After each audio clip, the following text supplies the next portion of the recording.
Welcome to the show. Jamali sahab, गुज़िरियल 2 हफ़्ता तमामु घणा कॉम्प्लेक्स रहिया आहिनि ऐं एतिरा तवील हू रहिया ऐं उन खां अलावा असीं इहो बि मां ॻाल्हि ज़रूरु कोट कंदसि त ही 2 हफ़्ता जेके आहिनि मीडिया जे लाइ ऐं पॉलिटिशियंस जे लाइ बि तमामु टायरिंग रहिया आहिनि। सभु हिते इन मामलनि में जेको आहे थकियल त असांखे ज़रूरु नज़र आया आहिनि, पर ॻाल्हि जेकी आहे उहा आइन जी अचे पई, ॻाल्हि मुल्क जे हवाले सां अचे पई, त उते ज़ाहिर आहे जेको आहे सुस्ती त न पर चुस्ती असांखे नज़र अचणु खपे पॉलिटिशियन जी। उहा असांखे ख़बर आई ऐं जीअं पॉलिटिशियन जी गेम जी असां ॻाल्हि कयूं त उहा बि सभिनी जे साम्हूं हुई ऐं जेको क़ौमी असेंबली जो इजलास उन ॾींहुं थियो त बिल आख़िर अॻूण वज़ीर आज़म ख़िलाफ़ बेतमादी रिथ जेकी आहे उहा कामयाबु थी वई ऐं अॻूण वज़ीर आज़म उहो पहिरियों वज़ीर आज़म हूंदो जंहिंजे ख़िलाफ़ बेतमादी रिथ कामयाबु थी। 174 जेको आहे पाकिस्तान जो पहिरियों वज़ीर आज़म जेको आहे उहो हूंदो जंहिंजे ख़िलाफ़ बेतमादी रिथ कामयाबु थी ऐं अॼु इहो डिसाइड बाक़ाइदा तौर ते थी वियो आहे त जेको पाकिस्तान जो 23 वज़ीर आज़म आहे उहो शहबाज शरीफ़ साहब हूंदा। सो इन वाले सां ॻाल्हि ॿोल थींदी ऐं उन ॾींहुं जेकी इजलास जी सूरत हाल हुई उन ते बि असीं जमाली साहब सां गुफ़्तगू कंदासीं त एॾो तवील इजलास रहियो ऐं अधु राति जो जेको आहे सुप्रीम कोर्ट जा दरवाज़ा खुली विया ऐं पोइ वञी को फ़ैसिलो थियो। वोटिंग खे जेको आहे इंटेंशनली जेकॾहिं इहो चऊं त ग़लति न रहंदो जमाली साहब, त डिले कयो पियो वञे, तकरीरूं करायूं पियूं वञनि, काफ़ी टायरिंग सिचुएशन क्रिएट करे छॾी हुई PTI जी जेकॾहिं ॻाल्हि कयूं त इहो ग़लति बि न रहंदो छो त असांखे सॼी सिचुएशन जेको आहे सभिनी जे साम्हूं हुई। सो ॻाल्हि पैदा इहा थिए पई जमाली साहब त हीउ जेको इजलास अॼु थियो आहे इन ते बि थोरी रोशनी विझिजो त हाणे छा PTI वटि ऑप्शन्स आहिनि। कल्ह असांखे एहतजाज कंदे बि जेको आहे नज़र आया माण्हू। सो इमरान ख़ान बज़ाहिर तौर ते इहो नज़र अचे पियो तव्हांखे त हाणे अवाम मां सपोर्ट हासिलु कंदो, मतिलबु छा ऑप्शन्स आहिनि? पहिरियों हिन इजलास जी ॻाल्हि कजो अॼोके जी। ॾिसो, मां सम्झां थो त उन ॾींहुं जंहिं ॾींहुं सुप्रीम कोर्ट जो इहो ऑर्डर हो यानी 9 अप्रैल ते ऐं जहिड़े तरीक़े सां स्पीकर साहब एतिरियूं तकरीरूं करायूं, गो की मीडिया वटि त अॻु में ई इहा रिपोर्ट हुई, असां आवाम खे अपडेट करे चुका हुआसीं त हिननि इहो फ़ैसिलो कयो आहे त डिघियूं डिघियूं तकरीरूं करायूं वञनि ऐं टाइम गेन कयो वञे। छो जो हिन जेको इक़्तिदारु हूंदो आहे, इन जी जेकी सीटूं हूंदियूं आहिनि न, इहे एतिरियूं तकड़ियूं ऐं वज़नदार हूंदियूं आहिनि जो को बि माण्हू उनखे छॾण लाइ तयारु न हूंदो आहे ऐं आख़िरी दम ताईं जेको आहे उहो कोशिशि कंदो आहे त हिन सीट सां चिबड़ी रहां। छो जो इमरान ख़ान ऐं उनजी रिजीम जेको आहे उहो पहिरियों दफ़ो ज़ाहिर इक़्तिदार में आई 20-24 सालनि खां त उहो पंहिंजी हिकिड़ी जदोजहद करे रहिया हुआ। पहिरियों दफ़ो उन्हनि खे इक़्तिदार मिलियो त 3 साल 7 महीननि जे इक़्तिदार खां पोइ बाक़ी जेको उन्हनि जो अरसो रहिजी वियो हुयो तक़रीबन 15 महीना, हाणे उहे न पिया चाहिनि त उहे 15 महीना जेको आहे उन सीटुनि तां उन्हनि खे हटायो वञे। छो जो इन्हनि जा जेके मज़ा हूंदा आहिनि त ॾिसो न, बनी ॻाल्हाइण जो सफ़र जेको आहे 5 मिंटनि जो आहे वज़ीर आज़म हाउस जो, पर इमरान ख़ान साहब हेलीकॉप्टर में जेको आहे तशरीफ़ फरमा उते थींदा आहिनि। त हाणे उहे जेके इन ॻाल्हि जी त तरदीद कई हुई न PTI जे पारां त अहिड़ो कुझु थियो कोन हुयो, हेलीकॉप्टर में अलाए विया अलाए न विया। न हेलीकॉप्टर में त विया, तरदीद त उन शइ जी थी आहे जो जेको उते हिकिड़ो BBC हिकिड़ी रिपोर्ट ॾिनी त को अहम शख़्सियतूं वियूं ऐं उते जेको आहे हिननि खे को तशदुद जो निशानो बणायो आहे, त तरदीद उन शइ जी आई। पर हेलीकॉप्टर जे त फुटेज असां ॾिठासीं त जेके आहिनि उहे PTI वारनि जहिड़ा कूड़ा त मां चवां थो हेॾे सियासत में हिन खां अॻु में आया ई कान्हनि न। तव्हां ॾिसो हुननि जो बुनियादी कूड़ खां स्टार्ट थियो आहे न, जॾहिं खां हू यानी की हुकूमत में न बि हुआ त हुन जूं जेके ॻाल्हियूं हुयूं उहे ई त 34 रुपए लीटर पेट्रोल कंदासीं, डॉलर खे हीअं करे छॾंदासीं, डॉलर वधे त सम्झो मुल्क जो वज़ीर आज़म चोर आहे, महांगाई आहे त चोर आहे। ॾिसो हाणे इहा बि हिकिड़े मां सम्झां थो त इन्हनि जे लाइ शर्म जी ॻाल्हि आहे त हाणे जिन खे ई चवनि था चोर ऐं धड़ेल ऐं डाकू या जेको बि लफ़्ज़ इस्तेमालु कनि था, जेके बद अख़लाक़ी जे ज़मरे में अचनि था, पर 3 साल 7 महीना बि त उहे ई माण्हू तव्हां सां असेंबली में वेठा रहिया न, उन्हनि बि त तव्हांजी इहा बकवास ॿुधी जेकी तव्हां कंदा रहिया। त हाणे हिननि खे इहो तव्हांखे मां ॿुधायां हिननि जो मसइलो छा आहे। हे जेको फ़ैसिलो आयो सुप्रीम कोर्ट जो ऐं उन खां जेको बिल्कुलु प्योरली आइन जे मुताबिक़ आयो, पर हिननि खे त न आइन, छो जो हिन जी जेकी ज़हनियत आहे डिक्टेटरशिप जी जेकी आहे। हाणे तव्हांखे हुनजी तफ़सील ॿुधायां त इमरान ख़ान खे जेको पहिरियों सादिक ऐं अमीन ॾिनो, जंहिंमें तव्हांखे यादि हूंदो त हिकिड़ो केस पियो हुयो सीता वाइट ऐं मुख़्तलिफ़ हिननि जे ॿारनि जा, ऐं आख़िर में इहो फ़ैसिलो थियो त हिन जो DNA करायो वञे, छो जो तस्लीम न पियो करे त इहा हुननि जी औलाद आहे, त पोइ मजबूरन हिन खे तस्लीम करिणो पियो ऐं जिमामा जेको आहे उन्हनि खे गोद वरितो ऐं हिन मसइले खे रिज़ॉल्व कयो। त उहा जेकी सुप्रीम कोर्ट जी बेंच हुई जंहिं हिन खे सादिक ऐं अमीन जो लक़ब ॾिनो, उन में जस्टिस उमर अता बंदियाल हुयो।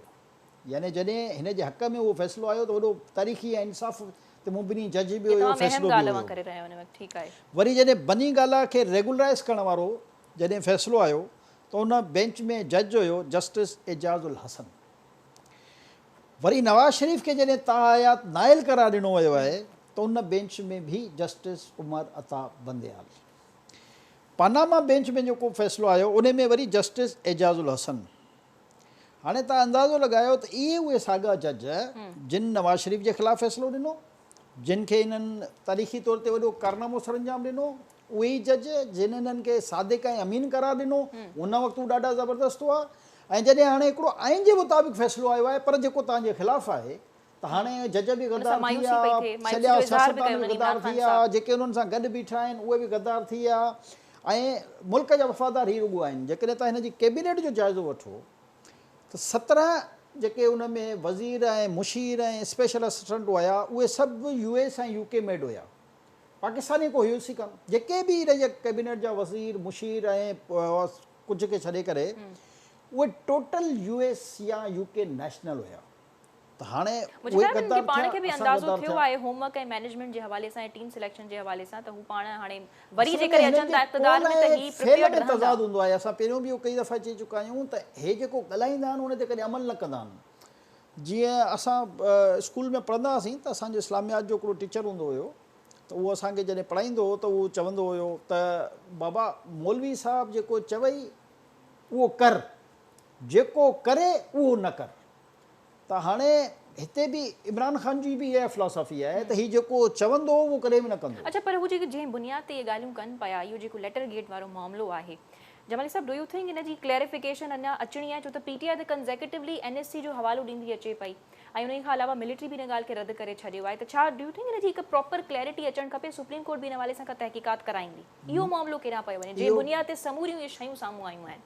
मुंहिंजे ख़्याल में त ही जेको नओं वज़ीर आज़म हाणे मुंतख़िब अॼु थी वियो आहे शहबाज़ शरीफ़ साहब, इहो कुझु ई ॾींहंनि में जीअं हलफ़ खणंदो ऐं उन खां पोइ इहो तहक़ीक़ात थींदी। ऐं तव्हां ॾिसंदा त इहो मैनिपुलेटेड ख़त जेको वज़ारत ख़ारजा पंहिंजो घड़ियो आहे, मां सम्झां थो त शाह महमूद कुरैशी जी सरबराही में। ऐं इन ख़त में ॾिसो अमेरिकन मुख़्तलिफ़ माण्हुनि सां, चाहे उहो हुकूमत में हुजनि या अपोज़िशन में हुजनि, न सिर्फ़ु अमेरिकन बल्कि हिते हेॾियूं जेके कॉन्सुलेट्स आहिनि पाकिस्तान में, जेके बि कॉन्सल जनरल्स आहिनि उहे मुख़्तलिफ़ औक़ात में मुख़्तलिफ़ पॉलिटिकल लीडर्स सां मिलंदा रहंदा आहिनि। हुननि खे हिन मुल्क में लॻायो ई इन करे वेंदो आहे जो तव्हां मुख़्तलिफ़ जेके बि चाहे हुकूमती धुरूं हुजनि या मुख़ालिफ़ धुर जा अॻवान हुजनि, उन्हनि खां उहो मुलाक़ातूं कंदा आहिनि, उन्हनि जा व्यूज़ वठंदा आहिनि ऐं उनजे मुताबिक़ पंहिंजी जेकी बि उन्हनि खे रिपोर्टिंग करणी हूंदी आहे उहो पंहिंजे पंहिंजे मुल्कनि खे कंदा आहिनि।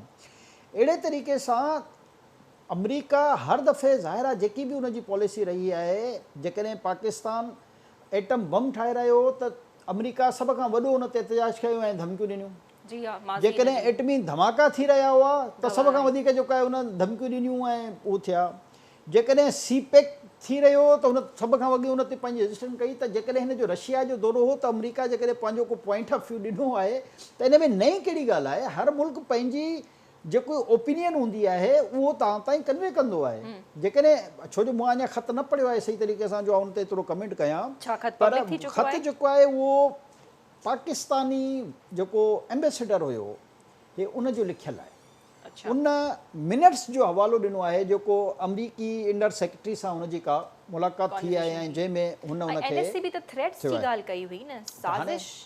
ॾिसो उहा प्रेस रिलीज़ त वज़ीर आज़म हाउस खां जारी थिए न।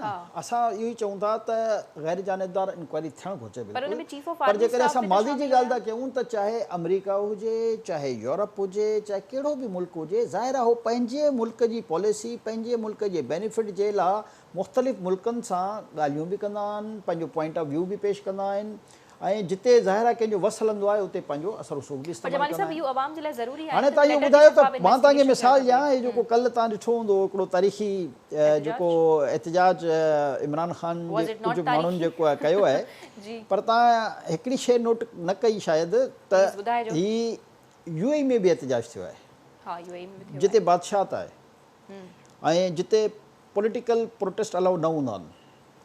अॼु ताईं जेकॾहिं का अहिड़ी ॿी पार्टी आहे उते तव्हां प्रेस कॉन्फ्रेंस बि न करे सघंदा आहियो जेकॾहिं तव्हांजी नॉलेज में हुजे पॉलिटिकल। तव्हांखे यादि हूंदो आहे बेनज़ीर भुट्टो जे दौर में जॾहिं मुशरफ हुयो मुल्क जो वज़ीर आज़म में बेनज़ीर भुट्टो UAE मां हिकिड़ी प्रेस कॉन्फ्रेंस रुगो कई हुई त उन ते हिननि इहो उठायो त UAE मां त इहो अलो न आहे ऐं पोइ वरी बेनज़ीर खे उहे मीटिंगूं पोस्टपोन करणियूं पइजी वियूं जॾहिं त उते हिकिड़ो वॾी उन्हनि कॉन्फ्रेंस घुरायल हुई। त UAE हिकिड़ी अहिड़ी कंट्री आहे जिते पॉलिटिकल कंहिं बि मामले जी इजाज़त ई न आहे, यानी कि सऊदी अरब या ज़ाहिर बादशाह त आहिनि उते। त हाणे उते जेको आहे इहो प्रोटेस्ट जेको आहे जेके उते उन्हनि खे इजाज़त कीअं मिली ऐं कीअं प्रोटेस्ट थियो। त हाणे कहिड़ा मुल्क जेके आहिनि उहे चाहिनि पिया त इमरान ख़ान जेको आहे एक्सटेंड करे। मां त नवाज़ शरीफ़ वारनि खे अपील कंदुमि छो जो असांजी पंहिंजी ज़ाती नॉलेज आहे त कुझु मुल्कनि दबाव विधो त इमरान ख़ान खे न हटायो वञे ऐं ग्रेस पैदा करे हुकूमत पाकिस्तान एतिरी जेकी बि हुकूमत अचे थी त मां चवंदो टोटली ग़लति आहे। पर ॾिसो मां चवंदो त जेको इमरान ख़ान इल्ज़ाम लॻाए थो उहो ग़लति आहे। हिन खे रिस्ट्रेन करण लाइ केतिरा मुल्क इंट्रस्टेड हुया इहो हुकूमत जो कमु आहे त पाण अची ॿुधाइनि छो जो ज़ाहिर आहे ख़ारजा पॉलिसी जो 100%। हाणे उहो त ज़ाहिर आहे कुझु ख़ारजा पॉलिसी जूं अहिड़ियूं शयूं हूंदियूं आहिनि जिन खे असां मुल्कनि जा नाला ऐं डिस्क्लोज़ नथा करे सघूं। मां तव्हांखे इशारतन ॿुधायो त UAE जेको आहे पॉलिटिकल प्रोटेस्ट जेको आहे उहो अलो कयो। मां त सिर्फ़ु इहो त चवां त इहो कमु हुकूमत जो आहे छो जो जेकॾहिं असां चवंदासीं त वरी चवंदा ख़ारजा पॉलिसी जी का शयूं डिस्क्लोज़ थी वियूं ऐं उन सां वरी मुल्क जे लाइ को मसइलो थी वियो असां कंहिं बि मुल्क जे लाइ नालो नथा करे सघूं त पर कुझु मुल्कनि तमामु घणो प्रेशर विधो हुकूमत मुख़ालिफ़ जमातूं जेके हुयूं पीपल्स पार्टी ऐं नून लीग उन्हनि जे लीडरनि ते त तव्हां पंहिंजी तहरीक अदम एतमाद वापसि वठो।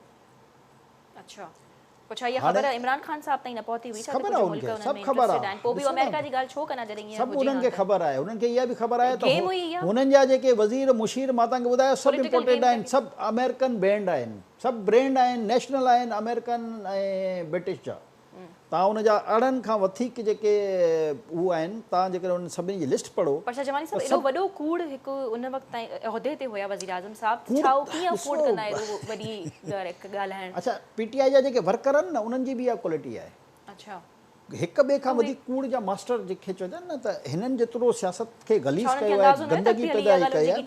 ॾिसो इहा ॻाल्हि इहो ई त मसइलो आहे जंहिं ते त हेतिरी रड़ियूं था कनि हिननि खे अंदाज़ो आहे त इहो असांजी ॻिची में पवंदो इन करे त एतिरियूं रड़ियूं पई थियनि त इनखे एतिरो पोलिटिसाइज़ करे छॾिजे ऐं एतिरो गंद फैलाए छॾिजे त जीअं आवाम चए त ॾिसो हुन त इहा ॻाल्हि कई हुई हाणे वरी इल्ज़ाम हिन ते था लॻाइनि। हे त जॾहिं इंक्वायरी थींदी हुकूमत में वेठा 7 अप्रैल जो लेटर हो छो न पियो उन ॾींहुं कमीशन ठाहे छॾे छो जेको आहे न अमेरिकन खे एतिरो इनवाइट कयो छो जेको आहे हुननि जो एॾो वालियाना इस्तक़बाल थियो। हाणे मसइलो इहो आहे त हीअ पंहिंजी शयुनि में पाण फसी पियो आहे ख़त लहिराए त थो पर जेकॾहिं ख़त ते तव्हां सही ॾिसंदो त उहो पाकिस्तानी एम्बेसडर जी साइन आहे न की अमेरिकन एम्बेसडर जी साइन त कान्हे हुन ते त मैनिपुलेट कनि वज़ारत ख़ारजा हिननि वटि आहे वज़ारत ख़ारजा जो वज़ीर वफ़ा जेको आहे शाह महमूद कुरैशी आहे। ॾिसो हिन वक़्त ताईं ख़त ॾिठो त सभिनी आहे। अच्छा सभिनी सां मुंहिंजी मुराद आहे त अस्करी क़यादत त पहिरियों ई ॾेखारे चुका हुयो इमरान ख़ान साहब उन्हनि त ॾिसो इहे जेके ख़त जा जेके मिनट्स आहिनि बेसिकली ख़त बि न आहे ख़त जा जेके मिनट्स आहिनि उहे जेके मिनट्स आहिनि उहे जेकॾहिं तव्हां माज़ी जी वज़ारत ख़ारजा जो रिकॉर्ड खे चेक करणु वेंदा त इन क़िस्म जा सभई मिनट्स थींदो आहे चाहे कहिड़ो बि मुल्क हुजे। मां तव्हांखे ॿुधायां ईरान जा जेकॾहिं तव्हां इन क़िस्म जा मिनट्स पढ़ो जेके पाकिस्तान सां उनजा ख़ारजा सतह ते मामला थींदा आहिनि त दुनिया हैरान थी वञे त हीअ कहिड़े क़िस्म जी लैंग्वेज जेको आहे हिते पॉलिटिकल छो जो ख़ारजा जी अहिड़ी मामिलो आहे जिते मां वधीक नथो ॻाल्हाइणु चाहियां ज़ाहिर आहे मुख़्तलिफ़ मुल्कनि जे पाण में रिलेशन जो इशू हूंदो आहे पर इहो हिकिड़ो नॉर्मल प्रोसीजर आहे। इन खां अॻु में कई मुल्क हिक ॿिए सां जॾहिं ॾिसो न जेका असां छा कई दफ़ा प्रोटेस्ट अमेरिका सां न कयो आहे कुझु काफ़ी इशूज़ ते या असां जेको आहे बर्तानिया सां न कयो आहे। असां बर्तानिया ते संगीन इल्ज़ाम लॻाया त उन दहशतगर्दनि खे उहो पनाह ॾियण में मुलविस आहे जंहिंजे लाइ तव्हांखे यादि हूंदो जंहिंजो नालो अॼुकल्ह TV ते नथो वठी सघे MQM जो क़ाइदु आहे उन समेत केतिरा ई अहिड़ा ॿिया हुआ जिन जे लाइ सख़्तु जेके ख़त विया हितां इमरान ख़ान हली करे वियो हुते त तव्हां दहशतगर्दनि खे पनाह था ॾियो दहशतगर्दनि जे मास्टर माइंडनि खे पनाह था ॾियो। इन क़िस्म जूं 100 ॻाल्हियूं थींदियूं रहंदियूं आहिनि पर छो जो हिनखे इहा ख़बर हुई त हिन वटि पार्लियामेंट जी अक्सियत न रही आहे, हिनखे इहा ख़बर हुई त मां हिन हुकूमत हे त OIC जे इजलास खां अॻु में हलियो वञे आहे, मिंथू करे हिन जो टाइम गेन करायो। अच्छा छो जो हिकु दफ़ो उहा इन जी ख़िलाफ़ वर्ज़ी थी जेको 14 ॾींहंनि जे अंदरि पार्लियामेंट जो अच्छा इजलास उनरा न थी इस्तीफ़ा सघे। ॾियण में छो देरि पिया कनि? ख़ैर उन इस्तीफ़ा त न ॾी, तहरीक अदम एतमाद कामयाब थी आहे उन्हनि जे ख़िलाफ़। ॾिसो इस्तीफ़ाऊं हाणे छो ही पई कहिड़े मुंहुं सां जेका इहो ई त मसइलो आहे त ही हू पंहिंजो फाइट त पाण करे खे सघे पियो। हिननि खे फाइट करणी न ईंदी आहे, हे रुॻो मुंहुं जा बम फायर कंदा आहिनि। तव्हां ॾिसो आख़िरी बॉल ताईं विढ़ंदासीं, उनखां पोइ अॻु में त विकेटूं खणी भॼी वियो, वरी टंगो टाली करे आयसि त बाबा विकेटूं रखां अच आख़िरी बॉल खेॾ, त वरी बि बॉल खेॾण जे लाइ न उनरा आयो। छा की कन्विंस त कयो हाणे हुयो इमरान खान साहब खे? इमरान ख़ान खे इहा ख़बर हुई त उन जे पेरनि हेठां उन जा जेके साथारी हुआ उहे हलिया चुका आहिनि। हाणे ॾिसो तव्हां केतिरो हिन बदनाम कयो त 20-20 करोड़ रुपए में PTI जे MNS खे ख़रीद कयो वियो, हिकिड़ो बि को वोट ॾियणु कान आयो। वोट ॾियण केरु आया? जेके इहो बि त हिकु सेपरेट इशू आहे न जमाली साहब, जंहिं ते कार्रवाई थियणी आहे। जेके हिननि सां गॾु हुयूं, यानी जेसिताणी हिननि सां गॾु हुयूं त मुल्क जूं वॾियूं वफ़ादार उन्हनि हुयूं, खिलाफ़ कार्रवाई न थींदी का? उन्हनि जे ख़िलाफ़ कार्रवाई थी नथी सघे, अलॻि आइडेंटिटी आहे उन्हनि जी, उन्हनि जी थी नथी सघे। उन्हनि जी त पंहिंजी पार्टियूं आहिनि, उनजी मर्ज़ी आहे, उन बुनियाद थी नथो सघे। छो? हाणे छो थींदो? कहिड़ी वजह ते थींदो? अच्छा जेके हलीफ़ जमातूं आहिनि उन्हनि जो त पंहिंजा आइडेंटिटी आहे, पंहिंजी जमात सां इलेक्शन विड़ी आया आहिनि, उन्हनि वटि आहे, उन्हनि खे त कुझु थी नथो सगे। जेके हिननि जा गद्दारी कई, पैसा वरिता, इहे त मसइला इन वाले सब कानून या 63A जी 63A रेफरेंस दायर कयो वियो आहे। जेके बि हलीफ़ जमातूं हिन सां गॾु हुयूं उन वक़्त ताईं सभु मुल्क जूं वफ़ादार हुयूं। जीअं ई उहे अपोज़िशन सां गॾु वयूं त मुल्क जूं गद्दार थी वयूं। इहा हिननि जो बयानिया जेको आहे त जेको हिननि सां गॾु यानी ही वफ़ादारी ऐं गद्दारी जो सर्टिफिकेट विराइण जी अथॉरिटी हाणे इमरान ख़ान ऐं हिननि जी पार्टी वटि आहे त जे मर्ज़ी आहे जिते वणनि गद्दारी जो इल्ज़ाम लॻाए छॾनि। ऐं शुक्र अल्हम्दुलिल्लाह मां सम्झां थो त पहिरियों इहो इल्ज़ाम सिर्फ़ु सिंधी बलोचनि ते लॻंदो हुयो, त असांखे ज़ाहिर तकलीफ़ थींदी हुई त हर कोई न कोई ईंदो हुयो डिक्टेटर ऐं उहो इन क़िस्म जा इल्ज़ाम लॻाए छॾींदो हुयो। ऐं कई माण्हू असांजा गाइब बि थिया ऐं शहीद बि थिया, इन क़िस्म जा घणा वाक़िया थिया।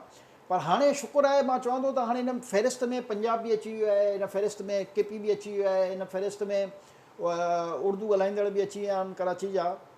त हाणे इहा फ़हिरिस्त एतिरी तवील थी वई आहे त वफ़ादार त शायदि कोई न बचियो आहे। हाणे सॼी पार्लियामेंट PTI जे बक़ौल गद्दारनि सां भरिजी वई आहे। हाणे मसइलो इहो आहे त इहा हिननि जी ज़हनी सोच आहे त जेकॾहिं मां आहियां त हीउ मुल्क आहे, मां न आहियां त पोइ पार्लियामेंट आहे, मां न आहियां त हीउ पार्लियामेंट ई कान्हे। हाणे इहा हुननि जी सोच आहे जोकी मां सम्झां थो त बीमार ज़हनी जेको मरीज़ हूंदो आहे, हे उनजी सोच हूंदी आहे त जेको मां चवां थो उहो सही आहे, ॿियो जेको बि दुनिया जो को माण्हू चए थो उहो ग़लति आहे। टफ चैलेंजर त रहियो आहे न इमरान खान। पाकिस्तान जी तमामु रियासती इदारनि जी सरपरस्ती हासिलु हुई, पाकिस्तान जूं तमामु एजेंसियूं उनखे जंहिं तरीक़े सां सपोर्ट करे रहियूं हुयूं, मां सम्झां थो त पाकिस्तान जी तारीख़ में कॾहिं उन कंहिंखे सपोर्ट न मिली। ऐं देवन खां असां इहे ॻाल्हियूं कंदा रहिया आहियूं, इन में का नई ॻाल्हि न आहे जो को चए त हींअर हुकूमत हली वई आहे त शायदि असां इहे ॻाल्हियूं कयूं था। देवन खां असां चऊं पिया जॾहिं खां हिनखे जेतिरी सपोर्ट कई वई पाकिस्तान जी तारीख़ में कंहिंखे न कई वई। जेतिरो हिन पाकिस्तान जो बेड़ो गर्क कयो तेतिरो माज़ी में बि कंहिं न कयो, जेतिरा हिन कर्ज़ वरिता, यानी हर कम जे उलट हिन कमु कयो आहे। हिन जे दौर में महंगाई थी पाकिस्तान जी तारीख़ में। पर छा तव्हांखे नथो लॻे त इमरान खान खे जेको आहे एहसास प्रोग्राम कोविड पेंडेमिक खे डील करण ऐं सेहत कार्ड जे लाइ यादि रखी सघिजे थो? ॾिसो ही बिलू आई हो यूरोप जो ऐं अमेरिका जो। तव्हां ॻाल्हि सम्झण जी कोशिशि कयो त हिन जा जेके सर्वे ईंदा उहे किथां ईंदा? ब्लूमबर्ग खां। थियण त सर्वेस जा सर्वे थियण मक़सदु हिनखे सपोर्ट अचे किथां पई? या बर्तानिया खां या अपेरेंटली बि कोविड सां हिननि सही सां डील कोन कयो। ॾिसो कोविड में हिन जो कहिड़ो कारनामो हुयो? पाकिस्तानी हुकूमत त हुई न हिननि जी। ॾिसो पॉलिसी का अहिड़ी हूंदी आहे जेके असां चई सघूं त हिन पॉलिसी जे मुंहिंजो मक़सदु आहे का त चङी ॻाल्हि कई हूंदऊं, छो त तंज़ त ठीकु आहे थींदो रहंदो, पर एहसास कोविड में छो त काफ़ी माण्हू चवनि पिया त हिननि डिफरेंसेस क्रिएट कया सेहत कार्ड जी जेकॾहिं ॻाल्हि कजे। पाकिस्तान जी जेकी पॉलिसी हुई कोविड जे दौर बि मां सम्झां थो त तमामु हिकिड़ी फ्लॉप पॉलिसी हुई, पर छो जो दुनिया में तमामु घणी तबाही मची चुकी हुई, उनजे निस्बत में पाकिस्तान में घटि तबाही थी, त इन करे हिननि खे उहो अलाह जे तरफ़ां हिकिड़ो क्रेडिट पंहिंजो पाण मिलियो। हिननि जा इक़दामात 0/0 हुआ। हिननि जी जेकॾहिं असां पाकिस्तानी आहियूं, असां हिन मुआशिरे में उथूं वेहूं था, असांखे ज़ाती तौर ते ख़बर आहे त हिननि जा पंहिंजा इक़दामात 0/0 हुआ। अञा हिन जी निस्बत जेकॾहिं तव्हां ॾिसो त हुन सख़्तु इक़दाम खयां हुआ। इनिशिएटिव पहिरियों वरिता हुआ, डिसीशन्स पहिरियों कया हुआ ऐं उन ते त पहिरियों ई तनक़ीद कंदा रहिया ऐं बाद में उनखे फॉलो करणु लॻा। त इहा हिननि जी मेंटेलिटी आहे त पहिरियों उन ते तनक़ीद कंदा रहिया सिंध गवर्नमेंट ते ऐं पोइ जॾहिं थोरी तबाही मथे थी घणी उन खां पोइ वरी उन जी तक़लीद करणु शुरू करे छॾियूं। त इहा हिननि जी मेंटेलिटी आहे। असां चवंदा त हिन खे खणी अचण में अॼु बि तव्हां अमेरिका में ॾिसो जेको ॿ ॾींहं अॻु में कल्ह टियों बल्कि शायदि मुज़ाहिरो थियो आहे त उते न्यूयॉर्क में उन्हनि अमेरिकन पंहिंजे ख़िलाफ़ ई मुज़ाहिरो छो लो कयो आहे? अच्छा, मसइलो इहो आहे त हिन जा ताना बाना मिलनि ई उते था। पाकिस्तानी मुआशिरे जी हिकिड़ो जेको आहे भुटे साहब जे ज़माने खां वठी हिकिड़ो सेकी असांजी ठही चुकी आहे त असां अमेरिका जे अगेंस्ट आहियूं। मां पाकिस्तानी अवाम जी ख़ासि तौर ते ॻाल्हि थो कयां त जेको असांजो साइकोलॉजिकल मसइलो आहे उहो इहो आहे त असां अगेंस्ट दी अमेरिका पब्लिकली असां रहिया आहियूं। उन सोच सां त सभिनी खे इहा ख़बर आहे त शहीद ज़ुल्फ़िकार अली भुट्टो खे फांसी ॾियारण में अमेरिका जो हथु हुयो। त पाकिस्तानी क़ौम में हिकिड़ी नफ़रत अमेरिका जे ख़िलाफ़ ऑलरेडी मौजूदु आहे। हाणे हू उन सेंटीमेंट सां खेॾे रहे थो, इन करे भुट्टे साहिब जूं ॻाल्हियूं कंदो आहे बार बार। त उहो सेंटीमेंट असांजी क़ौम में मौजूदु आहे। हे उनखे पाण ॾेखारण जी कोशिशि करे रहियो आहे, ख़ासि तौर सिंध में। त साज़िश वारो मामिलो कीअं ख़तमु थींदो? हिते इंक्वायरी थींदी, हाणे ख़बर पइजी वेंदी त हिन जो पसे पर्दा केरु हुयो, मिनट्स मैनिपुलेट थिया, मिनट्स में कीअं चेंजिंग थी, उहो त हाणे तव्हां जॾहिं इंक्वायरी कराए अला करे आऊं त चवंदो गवर्नमेंट ऑफ पाकिस्तान शहबाज शरीफ साहब जे दौर में कराइणु घुरिजे, उनजो इख़्तियार आहे। उन्हनि चयो बि आहे त हू कराईंदा, इहो उनजो इख़्तियार आहे ऐं ज़िमेदारी बि आहे। छो जो इल्ज़ाम हिन वक़्तु हो पाकिस्तान जे जेके हिननि जा मुख़ालिफ़ सभु सियासी जमातुनि जा लीडर ऐं उन्हनि जा सभु कारकुन हो सभिनी ते इहो इल्ज़ाम लॻाए रहिया आहिनि त इहे मुल्क जा गद्दार आहिनि। यानी करोड़े अवाम मुल्क जो गद्दार थी वियो आहे। जेको हिननि सां गॾु चंद मख़सूस जेके चवंदा आहिनि त वल्गर छोकिरा जेके असां चऊं ऐं उहे छोकिरा जिन जो को तव्हांखे नज़र न ईंदो पुठियां और रुगो क्रिकेट जो बैट खणी ऐं बॉल खणी कुॾंदा आहिनि गलियुनि में ऐं उते उन्हनि जो तव्हांखे हिकिड़ो हुन सां लॻंदो। छो जो तव्हांखे एंटरटेनमेंट शो नज़र अची रहंदो आहे। तव्हां कल्ह ॾिसो तव्हांखे कोई एहतिजाज नज़र अची रहियो हिननि जे कंहिं बि हुन में जंहिं तरीक़े सां हू जशन मल्हाए रहिया हुआ, यानी तव्हांखे एहतिजाज पियो नज़र अचे उहो। छो जो हुननि खे इहा ख़बर ई न आहे त एहतिजाज जो प्रोसीजर छा आहे, हुननि खे ख़बर ई न आहे त एहतिजाज कीअं कबो आहे। माण्हू निकिता हुआ पर ख़ुशी जो इज़हार पिया कनि। तव्हां ॾिसो न हुननि जो जेके मुज़ाहिरा आहिनि, तव्हांखे किथे गम नज़र आयो? एहतिजाज में बि ॾिसो तव्हांजी हुकूमत वई आहे, तव्हांखां इक़्तिदार खसियो वियो आहे, त उहो एहतिजाज हिकिड़ो डिफरेंट हूंदो आहे जंहिंमें गमो गुस्सो हूंदो आहे, जंहिंमें इन क़िस्म जी तक़रीरूं हूंदियूं आहिनि, जंहिंमें हिते नाच गानो पियो हले। अवाम खां सपोर्ट हासिल कंदा, छो त इमरान खान साहब नैरेटिव काइम करण जा माहिर आहिनि, अवाम खां बाक़ाइदा तौर ते सपोर्ट हासिल कंदा। ॾिसो हाणे तव्हांखे आउं ॿुधायां त रोडन जी सियासत में तमामु घणो भरोसो कंदा आहिनि त हिकु तबक़ो इमरान खान जो फॉलोअर आहे। ठीकु आहे, हाणे उहो हींअर खां न आहे, उहो इक़्तिदार खां न आहे, उहो जॾहिं खां अच्छा क्रिकेट जे मैदान खां वठी हुनजो फॉलोअरशिप रही आहे, न सिर्फ़ु पाकिस्तान में बल्कि पूरी दुनिया में। हाणे मां ओवरसीज़ जी तव्हांखे मिसाल ॿुधायां त हुननि खे कहिड़ो इंट्रस्ट आहे त जेके हिन ऐलान कया त करोड़ नौकरियूं मिलियूं न मिलियूं, 50 लख घर मिलिया न मिलिया, किथे रोड रस्ता मिलिया न मिलिया, पाकिस्तान जी मईशत जो बेड़ो ग़रक़ थियो, हुननि खे कहिड़ो इंट्रस्ट आहे? हुननि खे इहो इंट्रस्ट हो त डॉलर जेतिरो मथे वञे पियो हुननि खे फ़ाइदो पियो थिए। हाणे ज़हनियत इहा आहे त मख़सूस माण्हुनि खे ओवरसीज़ घणा 70 लख 90 लख, यानी 70 लख 90 लख जी चाहत जेका आहे असां 22 करोड़ खे दाव ते लॻाए करे 70 लख जी इमरान खान साहब त पाण बि चवंदा हुआ त डॉलर वधे थो त मतलब पैसो वज़ीर आज़म जी जेब में 50 साल अॻु में 60 साल अॻु में हिन पाकिस्तान खे छॾे विया। उहे हिन मुल्क जा एॾा वफ़ादार आहे जो हिन मुल्क खे छॾे करे पाण ॿियनि मुल्कनि में वञी नेशनलिटियूं वरितियूं ऐं अधु खां वधीक जेकॾहिं तव्हां हिननि ओवरसीज़ जो ॾिसंदा त हिन जा सॼा एफिडेविट तव्हांखे कूड़ा मिलंदा जेके हिन नेशनलिटी जे चकर में पंहिंजा हुते फाइल कयल हूंदा उन्हनि कंट्रीज़ में। कुझु हुते शादियुनि जा कूड़ा सर्टिफिकेट ॾिना, कुझु ॿियो कमु कयो हूंदो। छो काफ़ी अहिड़नि ओवरसीज़ खे असां बि सुञाणूं जिन रुगो नेशनलिटी जे ख़ातिर न उन्हनि खे पोइ उन वक़्तु गैरत पई अचे, न उन्हनि खे इंसाफ़ पियो यादि अचे, न उन्हनि खे पंहिंजो इस्लाम पियो यादि अचे त उन में कूड़ो लिखणु ॻाल्हाइणु मना आहे। हीअ बेसिकली हिकिड़ो अहिड़ो मख़सूस तबिको आहे जंहिंजो पाकिस्तान में एज सच को इंट्रस्ट कान्हे। अच्छा, हुननि जो मक़सदु इहो हूंदो आहे त जेको सोशल मीडिया जे ज़रिए हुननि ताईं शइ पहुचे थी या हू ॾिसंदा आहिनि इंटरनेशनल पॉलिटिक्स खे त उते उनजी रिजीम छा करे रही आहे।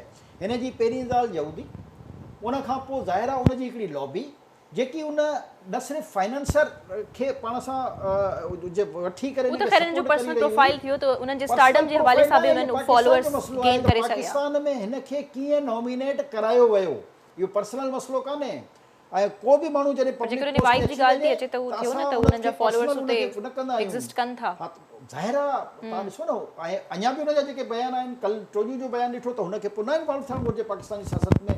उहे शी जो इन्वॉल्व थिए अचे पाकिस्तान सां या हुनजा ॿाहिरि केरु हूंदा आहिनि जेके पाकिस्तान जी सियासत में अची इन्वॉल्व थिया अच्छा हुनजा ॿाहिरि थियनि पिया पाकिस्तानी पॉलिटिक्स में उहे इमरान ख़ान जे हक़ में छो त कनेक्शन त रहियो आहे न ज़ाहिर इंट्रस्ट थोरी घणी वठंदा आख़िर जमाइमा हिते रही विया आहे पाकिस्तान जे मामलनि सां उन्हनि जो जेकॾहिं हू हुनजी ज़ाल जी हैसियत सां हिते हुई जेकॾहिं हू वठे हा त असां हुन ते पोइ तनक़ीद करे पिया सघासीं असां हिन ज़ाल ते इन करे तनक़ीद न कंदा आहियूं जो असांखे हुनजो को पॉलिटिकल अहिड़ो चकर नज़र न ईंदो आहे पर जेकॾहिं को सियासी मामले में मुदाख़लत कंदो त पोइ तनक़ीद असां करे सघूं था त पोइ हुनजो फैमिली मैटर न रहंदो आहे बहरहाल हुनजे बावजूदि बि असां नथा चाहियूं पर असां ॿुधाइण था चाहियूं पंहिंजे अवाम खे त अञा ताईं उहा यहूदी लॉबी यानी उनजा ॿाहिरि अञा ताईं इमरान ख़ान खे आख़िर सपोर्ट करे रहिया आहिनि त ज़ाहिर आहे बैकग्राउंड में कुझु न कुझु त हूंदो न अच्छा हाणे इन जो बैकग्राउंड तव्हांखे ईअं त ख़बर न पवंदी आहे जो जेके यहूदियुनि जूं जेके प्लैनिंग्स हूंदियूं आहिनि एॾी जल्दी ते तव्हांखे ख़बर न पवंदियूं आहिनि हाणे जेके मुख़्तलिफ़ मुस्लिम कंट्रीज़ में जिते मुज़ाहिरा थिया इमरान ख़ान जे हक़ में हाणे जेकॾहिं तव्हां चेक कयो त इन्वेस्टमेंट यहूदियुनि जी घणी आहे या कंहिं ॿिए जी आहे त इहा सभिनी खे ख़बर पइजी वेंदी छो जो मां नथो चाहियां त ख़ारिजी उमूर ते असां उन हद ताईं वञूं ऐं उहे ॻाल्हियूं अवाम में डिस्क्लोज़ कयूं इहो हुकूमत पाकिस्तान जो कमु आहे त उहो पाण इन ते तबसरो बि करे अच्छा ख़बरुनि में जेको आहे फराह ख़ान जो बि वॾो चर्चो हली रहियो हुयो त फराह ख़ान वज़ीर आज़म अॻूणे वज़ीर आज़म जी जेको आहे मिसिस जूं यानी वाइफ जी हिकु दोस्त आहे जेका पंजाब खे रन करे रही हुई पंजाब खे हलाए रही हुई ॾिसो 2 साल अॻु में जेको आहे इन फराह ख़ान जो नालो आयो हुयो ऐं 2 साल अॻु में मज़ेदार ॻाल्हि इहा ई आहे त इन्हनि जो बि हिकिड़ो केस इन्हनि ई जजनि वटि आयो हुयो ऐं इन्हनि ई जजनि हुनखे रिलीफ ॾेई उन केस खे ख़तमु करे छॾियो हुयो उहे बि करप्शन जो ऐं इन जो ई केस हुयो पर सुवालु इहो आहे त जेके इन जा पार्टी लीडर आहिनि ओन चौधरी जेके इमरान ख़ान जा ओन चौधरी त फराह ख़ान जे हस्बैंड खे उन्हनि हल्फ राइट हैंड हुया त खणो त तव्हां करप्शन ओन चौधरी या जेके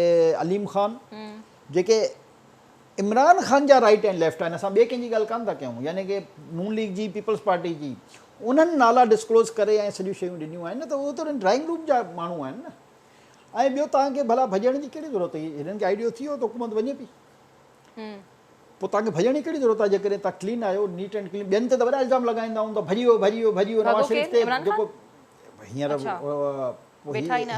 छो भॼी विया असां इहो ई चवंदा त पोइ जेकॾहिं तव्हां गिल्टी न आहियो तव्हांजे दिलि में चोर न आहे त पोइ हिते वियो आहे हिते ॾिसो अच्छा हू त हाणे बि चवंदा त असां चोरनि सां गॾु न वेहंदासीं हा त इहो साबित थियणु ज़रूरी न आहे त हू एक्चुअली द चोर अॼु शाह महमूद कुरैशी जेकी हींअर पार्लियामेंट में तव्हां ॿुधो तकरीर कयईं त हर तरफ़ करप्शन ई करप्शन आहे त अॼु तारीख़ ताईं बि तव्हां ई आहियो मक़सदु अञा ताईं हैंडिंग ओवर टेकिंग ओवर त थी कान्हे नई हुकूमत आई कान्हे अॼु राति जो ज़रूरु अची वेंदो इहा जेकी हाणे थी आहे हाणे हल्फ जो मां तव्हांखे ॿुधायां त आइनी ज़िमेदारी आहे सदर जी त हल्फ खणे ऐं तव्हांखे यादि हूंदो त जेके माज़ी में इहे रवायतूं रहियूं आहिनि फस्ट टाइम पीटीआई जी हुकूमत आहे जो इन्हनि रवायतुनि खे तोड़े थी न त माज़ी में अदम एतमाद जूं तहरीकूं जेके हुकूमत जी धुर सां लॻा पियल स्पीकर हूंदा आहिनि उन्हनि जी मौजूदगी में थींदियूं आहिनि उन्हनि जी मौजूदगी में ख़तमु थी वेंदियूं आहिनि अहिड़े तरीक़े सां माज़ी जे सदरनि पंहिंजे मुख़ालिफ़ वज़ीर अज़म जा हलफ़ बि वरिता आहिनि फारूक लगारी तव्हांजे साम्हूं आहे मतिलबु इन क़िस्म जो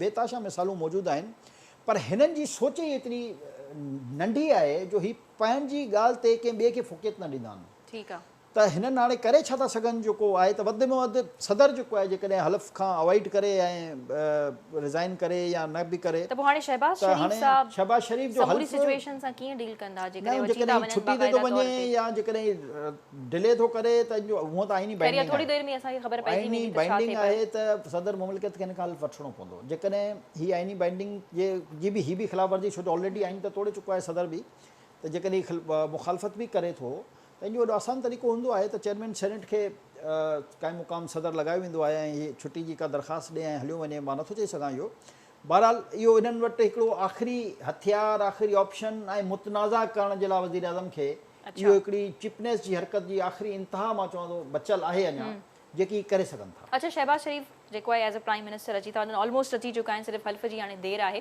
त उन्हनि वटि छा मुख़्तलिफ़ स्ट्रेटेजी हूंदी पोइ हुकूमत खां जेकॾहिं असीं ॻाल्हि कयूं उन्हनि जे कंपेरेटिवली ॾिसो इकोनॉमी खे ओतिरो बूस्ट ॾेई सघंदा महांगाई ख़तमु करे सघंदा शुरू में तव्हांखे यादि आहे त हूंदो त बहरहाल हुन ते प्रेशर जेको आहे घणो बिल्ड थींदो आहे पर ख़ुशकिस्मती जेकी असांखे 2-3 ॾींहंनि खां नज़र रही आहे त जॾहिं आइन ते अमल दरामद थियो सुप्रीम कोर्ट जे फ़ैसिले खां पोइ ऐं स्मूथली हिकिड़ो मामिलो रन करे पियो त तव्हां ॾिसो केॾी तेज़ी सां डॉलर जेको आहे हेठि अची वियो आहे केॾी तेज़ी सां स्टॉक तव्हांजी मथे वञे पई, त जेके बिज़नेसमैन हुआ बेसिकली उहो सम्झी रहिया हुआ त इमरान ख़ान जी हुकूमत में हिकिड़ी अनस्टेबिलिटी एतिरी मौजूदु हुई जो कंहिं वक़्तु केतिरी फ्लक्चुएशन पई थी वञे कंहिंखे ख़बर न पई पए।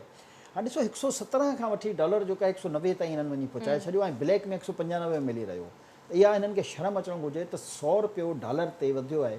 हाणे इहो ई फ़ाइदो जेको हिननि ओवरसीज़ खे ॾियणो हुयो उहो इहो फ़ाइदो आहे जेको हीअ ओवरसीज़ खे ॾेई ऐं हुननि खे पाण ॾे मुतारिफ़ कराईंदा रहिया आहिनि त ओवरसीज़ मूंखे ॿुधायो ओवरसीज़ कहिड़ी जेको आहे जेकॾहिं उहो पैसा रेमिटेंस जा मोकिले थो त पंहिंजी फैमिलियुनि खे मोकिले थो न, को असांखे मोकिले रहियो आहे या पाकिस्तानी ख़ज़ाने में मोकिले रहियो आहे, पंहिंजे फैमिलीज़ खे मोकिले रहियो आहे। मोकिलींदो त ठीकु आहे, न मोकिलींदो त पाकिस्तान जेको आहे को हिकिड़ी शइ ते त डिपेंड कोन थो करे।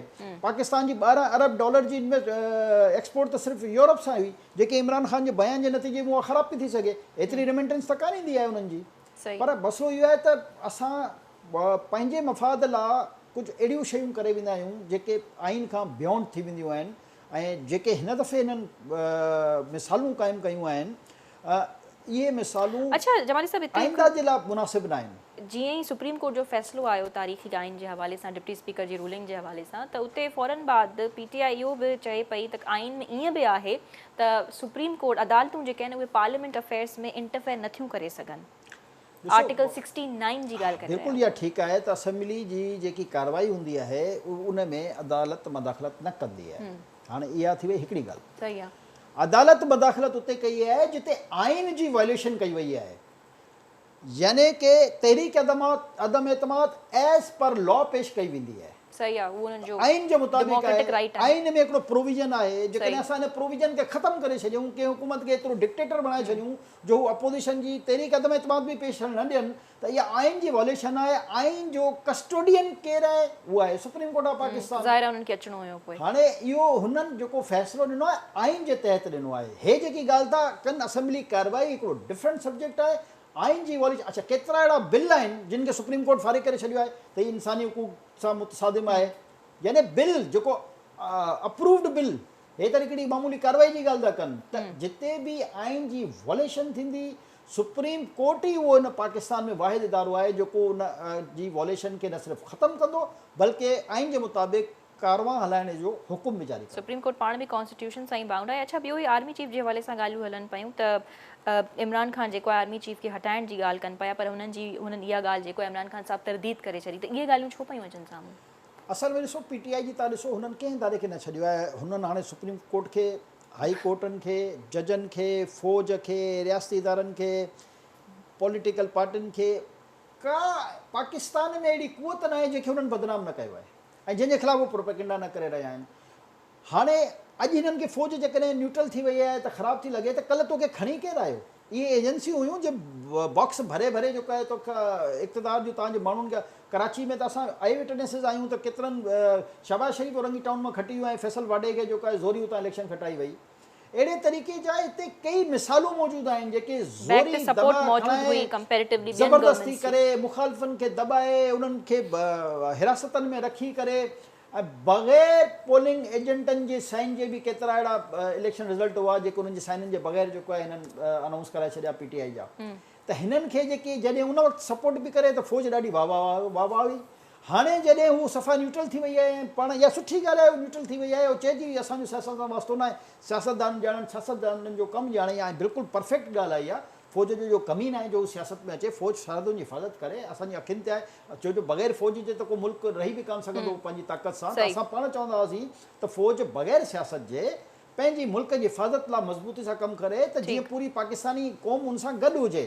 जॾहिं फ़ौज सियासत में ईंदी आहे तॾहिं ई बदनाम थींदी आहे, तॾहिं जेके दानिशवर हूंदा आहिनि या जेके पढ़ियल लिखियल माण्हू हूंदा आहिनि, कानूनदान हूंदा आहिनि, उहे तनक़ीद कंदा आहिनि। बिल्कुलु समूरनि इदारनि जो एहतराम बि करणु हर पॉलिटिकल पार्टी जो ज़िम्मेदारी आहे। PTI जा जेके इहे मां सम्झां थो त जेके इहे छिड़ विछड़ जेके क़िस्म जा छोकिरा टाइप जा आहिनि जिन खे न आइन जी ख़बर आहे, न कानून जी ख़बर आहे, न अख़लाक़ियत जी ख़बर आहे, न तहज़ीब जी ख़बर आहे, न तमंदन जी ख़बर आहे, न मुआशिरे में कीअं उथण वेहण जी ख़बर आहे, उहे रुॻो हिकिड़ी सोशल मीडिया ते मोबाइलनि ते शुरू करे जंहिं ते वणनि था जेको लिखनि था।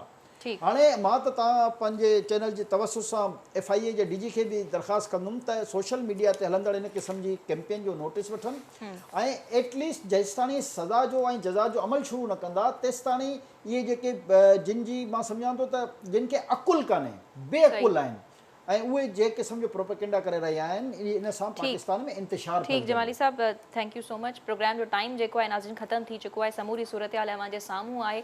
पाकिस्तान जो 23 वज़ीर आज़म जेको आहे चूंडजी चुको आहे आइनी तरीक़े सां, पर हल्फ जेको आहे थोड़ी देर में खयो वेंदो ऐं उहे अपडेट्स बि KTN न्यूज़ ते लाइव जारी आहिनि। अव्हांखे हर हवाले सां अपडेट कयो वेंदो नएं वज़ीर आज़म जे हल्फ जे हवाले सां।